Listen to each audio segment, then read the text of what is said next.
Salut tout le monde! Aujourd'hui on se retrouve pour un Disney Book.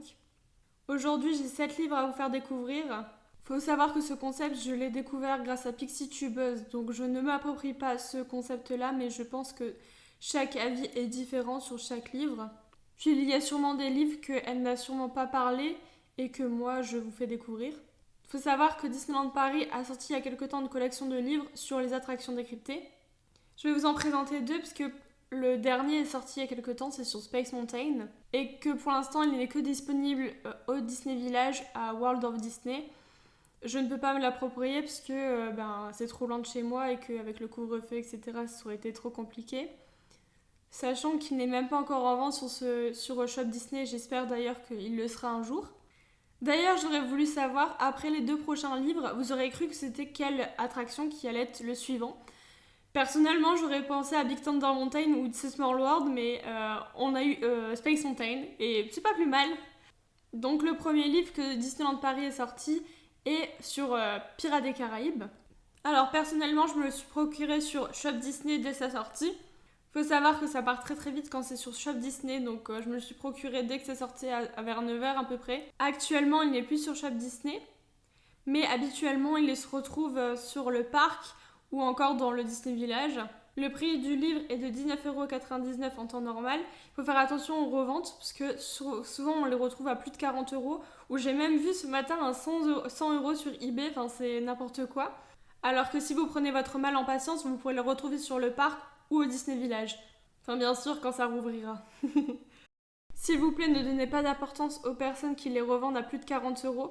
Si vous achetez, les gens continueront forcément. Donc le livre ressemble à ceci. Faut savoir qu'il est en anglais et en français. Le livre est mat, ce qui va parfaitement avec l'aspect vieilli du livre, mais malheureusement, on perd en qualité sur certaines photos. Ce livre retrace toute l'histoire de cette attraction depuis le début. Nous retrouvons des fun facts sur l'attraction, des photos exclusives et des informations sur le restaurant du Capitaine Jack.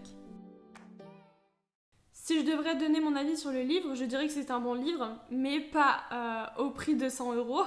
Ce que j'ai aimé dans celui-ci, c'est l'histoire et les images, mais on voit très bien que c'est le premier livre que Disneyland Paris a fait. Le deuxième livre que Disneyland Paris a sorti est Phantom Manor, l'attraction décryptée, donc il ressemble à ceci. C'est à peu près la même couverture que le Pirate des Caraïbes. Donc habituellement le livre se trouve sur le parc ou encore sur le Disney Village. Personnellement encore je l'ai acheté sur Shop Disney, mais comme celui de Pirates des Caraïbes, il n'est plus sur Shop Disney actuellement. Personnellement j'ai préféré celui-ci par rapport à Pirates des Caraïbes parce qu'il y a plus de détails. C'est toujours le même principe que le premier. Il y a toujours du papier mat qui fonctionne aussi bien avec celui-ci. Et les 2 langues sont toujours là.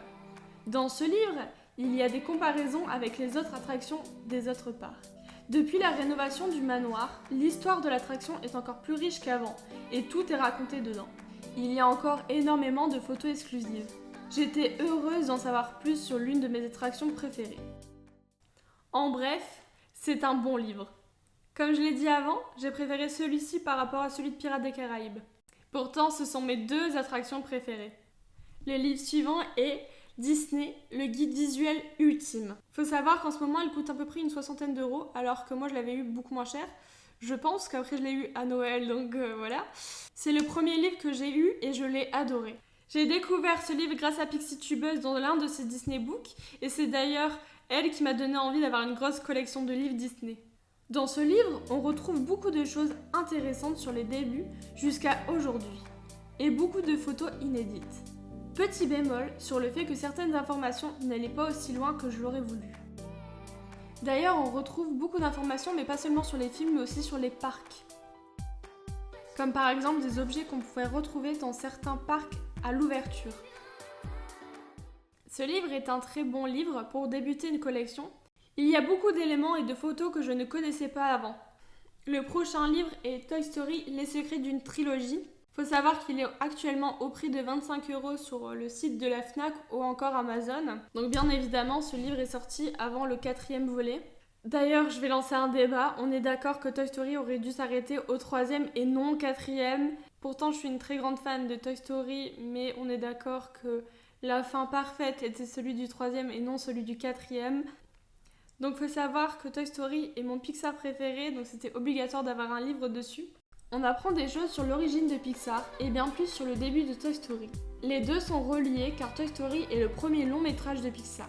On retrouve énormément de témoignages sur l'histoire des films.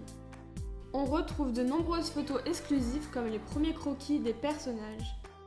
Et on retrouve aussi beaucoup d'anecdotes de tournage. Pour moi, c'est un très bon livre et très complet. Juste un petit bémol car certaines phrases débutent à une page et finissent 2 à 3 pages plus tard. Le prochain livre, ou plutôt manga, j'en ai 2, donc le premier et le 2. Donc c'est le prix normal d'un manga classique, c'est-à-dire à peu près aux alentours de 7 €. Pour vous la faire court, c'est l'histoire de Toy Story 1 et Toy Story 2, mais façon manga. Donc il faut savoir qu'il n'y a pas que l'histoire de Toy Story, mais aussi Wall-E et Nemo. Donc pour les personnes fans de manga, je vous recommande parce que les dessins sont très ressemblants au Toy Story, mais aussi on voit les petites touches des mangas. Le dernier livre que j'ai à vous présenter est Blanche-Neige, toutes les coulisses d'un classique de l'animation. Il est actuellement au prix de 20 € sur les sites comme la Fnac ou encore Amazon. Faut savoir qu'au départ, le dessin animé Blanche-Neige et les 7 nains n'est pas du tout un film que j'apprécie. Mais pour le coup, ce livre c'est une pépite, c'est l'un de mes préférés. Faut savoir que Blanche-Neige est le premier film long animation de Disney. Alors quoi de mieux pour en savoir plus sur les débuts de l'univers Disney? Il y a une bonne qualité papier et d'image.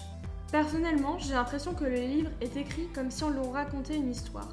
Il y a beaucoup de témoignages où il explique le processus du film et comment ils ont procédé. Il y a de nombreux détails, ce qui nous permet de mieux comprendre le film. Et il y a de nombreux dessins exclusifs comme les premiers croquis des personnages. Pour vous la faire court, c'est un livre qu'il vous faut absolument. Si vous n'êtes même pas fan du film, le livre, il vous le faut.